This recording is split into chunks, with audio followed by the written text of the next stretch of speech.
Hello mga sir, mga ma'am.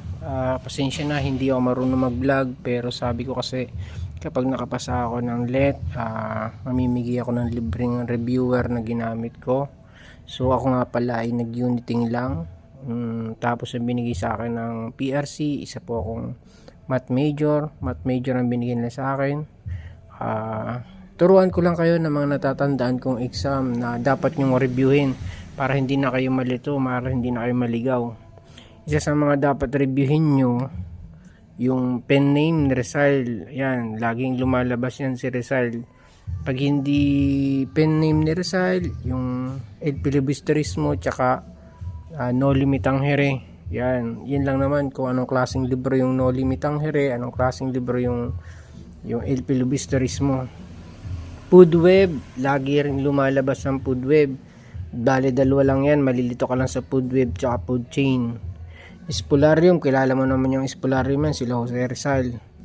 Tapos yung origin ng mga tinikling, origin ng maglalatik, yan. Aralin mo din yan, baka sakaling lumabas yan. Pero yan ay kalimitan na paulit-ulit na lumalabas sa let. Kasi pansin ko, ang let ay parang binabali-baligtad lang nila yung mga question, tapos yun pa rin ang ini-exam nila. Basta't aralin nyo lang yan, yung mga origin na yan, mga famous folk dance sa Philippines, yung tinikling, mga ganyan lang naman na sa Gen Ed, Aesop, Fables, yan. Nung time namin, lumabas yung factoring sa math, 56. Yan, hindi ko na kinompute yan, basta't yung factor na 7 times 7, 56 ang sinagot ko.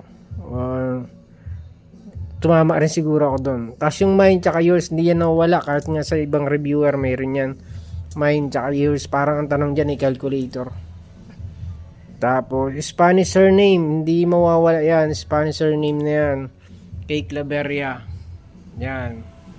Siyempre yung Florante at Laura, laging importante pa rin yan. Francisco Baltasar, aralin nyo rin yan. Tapos yung pagkakaiba ng convection at conduction, maraming question na ganyan. Convection, conduction, yan. Tapos Benvenido, Scent of Apples, yan, paulit-ulit lang rin din yan. Kasi napansin ko, kada exam, tapos nakikita ko, yan rin lumalabas, Scent of Apples. Tapos first Ilocos President, Quirino. Dalawang pagpipilian dyan na malilito ka, si Marcos tsaka si Quirino. So Quirino ang ano dyan sagot.